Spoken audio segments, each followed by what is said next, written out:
कहानी की शुरुआत में एक प्रेग्नेंट लेडी नतालिया को दिखाया जाता है जो कि अपनी मॉम के साथ एक हॉस्पिटल में जाती है क्योंकि उसकी डिलीवरी होने वाली होती है। लेकिन रात बहुत ज्यादा होने की वजह से हॉस्पिटल में कोई भी नहीं होता। वहाँ सिर्फ एक नर्स होती है जो नतालिया की डिलीवरी करा देती है।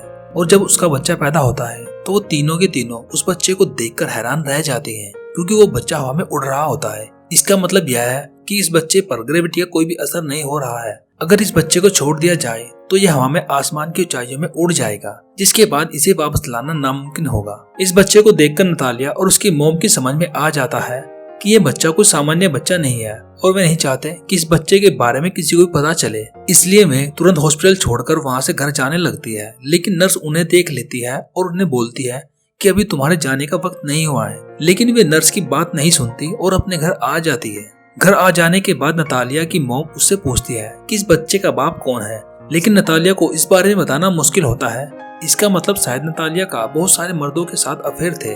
तभी उसकी मॉम उसे बोलती है कि ये बच्चा कोई नॉर्मल बच्चा नहीं है और इसीलिए हमें इसे दुनिया से छुपा कर रखना होगा। अगर किसी को पता चल गया कि ये बच्चा हवा में उड़ सकता है तो हमें और हमारे बच्चे को काफी समस्या का सामना करना पड़ेगा। अब वे घर पर ही बच्चे की परवरिश करना शुरू कर देते हैं और उसका नाम ऑस्कर रख देते हैं। लेकिन ऑस्कर की परवरिश करना और उसे संभालना बहुत मुश्किल होता है क्योंकि उसे अकेला छोड़ते ही वह बच्चा हवा में उड़कर छत से चिपक जाता था, जिसे वापस लाने में बहुत मेहनत करनी पड़ती थी। साथ ही जब ऑस्कर ऊपर जाता है तो छत से टकराने की वजह से उसे चोट लगने का खतरा भी रहता है। इसलिए ऑस्कर की ग्रैंड मदर बहुत सारे कुशन बनाती है और उन्हें छत पर चिपका देती है ताकि जब भी ऑस्कर ऊपर जाए तो उसे चोट ना लगे। अब इसी तरह से ऑस्कर धीरे धीरे बड़ा हो जाता है, लेकिन वे उसे कभी बाहर नहीं ले जाते क्योंकि उन्हें डर था कि अगर बाहर जाने के बाद वो कभी उड़ गया तो पता नहीं वो कितने ऊपर जाएगा और साथ ही उसका राज दुनिया के सामने भी आ जाएगा। ऑस्कर जब खिड़की से दूसरे बच्चों को स्कूल जाते हुए देखता था, उन्हें खेलते हुए देखता था, तो उसका मन भी करता था कि वो भी उनके साथ खेले और वो भी स्कूल जाए। लेकिन उसे बाहर जाने की इजाजत नहीं होती, इसलिए उसकी ग्रैंड मदर उसे घर पर ही पढ़ाती है। एक दिन ऑस्कर अपनी मॉम से पूछता है कि उसे बाहर जाने क्यों नहीं दिया जाता, लेकिन उसकी मॉम उसकी बातों को इग्नोर कर देती है। फिर एक दिन ऑस्कर खिड़की से बाहर जाने की कोशिश करता है, लेकिन तभी उसकी नानी उसे देख लेती है और उसे बाहर जाने से रोक देती है और फिर घर की सारी खिड़कियों को सील कर देती है और उस बच्चे को समझाती है कि तुम्हें कभी भी घर से बाहर नहीं जाना है। ऑस्कर ये बात सुनकर उदास हो जाता है। यहाँ पर ऑस्कर की मॉम भी होती है और वो कहती है कि ऑस्कर हमेशा घर पर नहीं रह सकता। वो तय करती है कि ऑस्कर को बाहर जाने की इजाजत देगी। ऑस्कर की मॉम कहती है कि जिस तरह से हम घर पर ऑस्कर की जेब में भारी सामान रखते हैं जिससे वो उड़ता नहीं, उसी तरह से वो घर से बाहर भी जा सकता है। जिसके बाद ऑस्कर को उसकी मॉम पहली बार घर से बाहर ले जाती है। बाहर की दुनिया देखकर ऑस्कर को बहुत खुशी होती है और जब उसकी मॉम एक शॉप के अंदर जाती है तो ऑस्कर बाहर इंतजार कर रहा होता है। तभी वहाँ पर एक लड़की आती है जिसका नाम एगता होता है। ऑस्कर उस लड़की से टकरा जाता है जिस वजह से एगता का सारा सामान नीचे गिर जाता है। जिसके बाद एगता उसे कहती है कि तुमने मेरा सामान नीचे गिराया है, अब तुम्हें मेरी पानी की बोतल घर तक पहुंचानी होगी। वो लड़की दो बड़ी बड़ी पानी की बोतल ऑस्कर को पकड़ा देती है।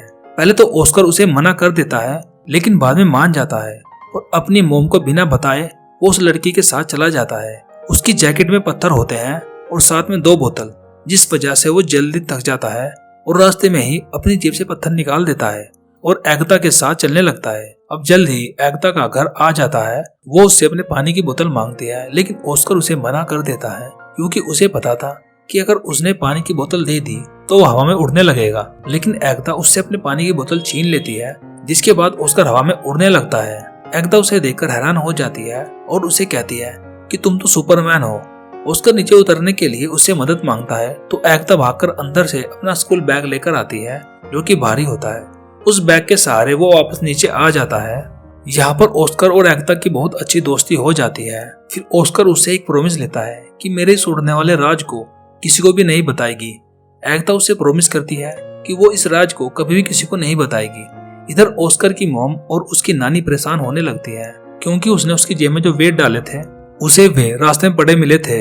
इसलिए अब ऑस्कर की मॉम और उसकी नानी को लगता है कि ऑस्कर दूर आकाश में उड़कर चला गया है। लेकिन तभी ऑस्कर उस बैग के साथ वापस आ जाता है। उसकी मॉम उससे पूछती है कि ये बैग किसका है। वो बताता है कि मेरी एक लड़की से दोस्ती हुई है जिसका नाम एगता है, लेकिन मैंने उसे अपने राज के बारे में नहीं बताया है। दरअसल वो अपनी मॉम से झूठ बोल देता है और अब धीरे धीरे ऑस्कर और एगाथा की दोस्ती और भी ज्यादा गहरी होने लगती है। वे रोजाना मिलकर एक साथ खेलते हैं।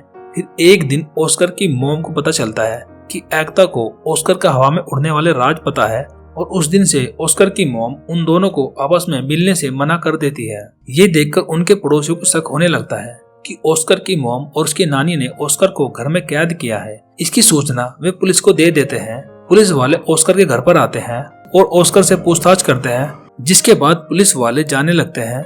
लेकिन जाने से पहले वे ऑस्कर की मॉम और उसके नानी को वार्निंग देते हैं कि अगर तुम्हारा बेटा कल से स्कूल नहीं गया तो मैं तुम्हें अरेस्ट कर लूंगा। इसलिए ऑस्कर की मॉम ऑस्कर को अगले दिन स्कूल ले जाती है। लेकिन जब वे स्कूल के कॉरिडोर में जाते हैं तो वे देखते हैं कि सब बच्चों के बैग वहाँ पर टंगे हुए हैं, जिसका मतलब यह है कि ऑस्कर को भी अपना बैग यहाँ टांगना पड़ेगा और अगर ऐसा हुआ तो ऑस्कर हवा में उड़ जाएगा। यह सोचकर ऑस्कर की मॉम उसे वापस ले आती है और इमोशनल होकर कहती है कि हमारा बच्चा कभी भी एक आम बच्चा नहीं बन पाएगा। और इसके बाद वे डिसाइड करते हैं कि इस शहर को छोड़कर वे कहीं दूर चले जाएंगे और वे वहां से कहीं दूर एक सुनसान बर्फीली जगह पर शिफ्ट हो जाते हैं ताकि ऑस्कर के बारे में कभी भी किसी को पता ना चले। धीरे धीरे वक्त बीतता है और अब ऑस्कर बड़ा हो चुका है। ऑस्कर की नानी अब इस दुनिया में नहीं रही। अभी भी उसकी जिंदगी पहले की तरह ही सीक्रेट ही होती है, जिससे वह अब बहुत ही परेशान हो जाता है। और आज भी वह एगाथा का दिया हुआ बैग अपने साथ रखता है क्योंकि वह एगाथा को बहुत मिस करता है और हमेशा वो सुपरमैन की कहानी पढ़ता रहता है। और उसे लगता है कि अगर वह दुनिया को अपना राज बता दे तो वह भी सुपरमैन की तरह फेमस हो जाएगा।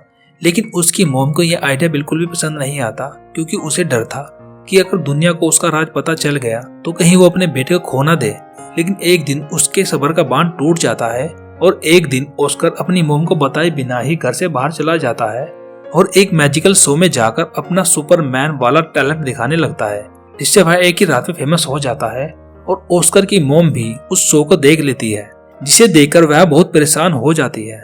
इसके बाद ऑस्कर एक डेविड नाम के मैनेजर से मिलता है जो उसे फेमस कराने के लिए एक कॉन्ट्रैक्ट पर साइन करा लेता है।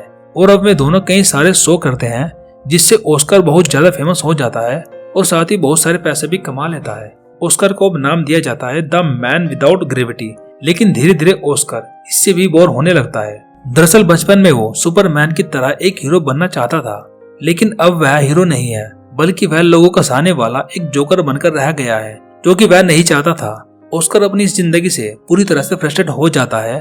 फिर एक दिन उसे एक मैजिकल शो में एक एंजल का ड्रेस पहनाया जाता है, जो उसे बहुत बुरा लगता है और वो शो में अपना आपा खो देता है और सबको बुरा भला कहने लगता है। फिर उसके बाद वो कॉन्ट्रैक्ट मैनेजर को ये काम करने से मना कर देता है। मैनेजर उसे बहुत समझाने की कोशिश करता है, लेकिन ऑस्कर ने अब ये ठान लिया था कि अब वो ऐसा कोई भी काम नहीं करेगा। डेविड कहता है कि हम दुनिया को क्या कहेंगे।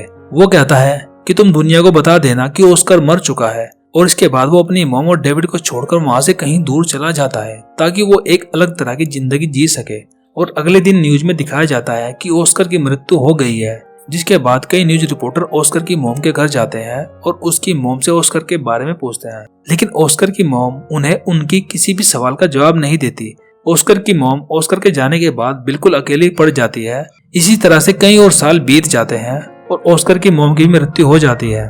लेकिन ऑस्कर अभी भी जिंदा है। वो दुनिया से अपनी असलियत छुपाने के लिए पूरी तरह से बदल चुका है और वो हमेशा व्हील चेयर पर रहता है। साथ ही वो एक होटल में जॉब करता है। लेकिन आज भी उसके पास एगाथा का वो बैग है जो एगाथा ने बचपन में उसे दिया था।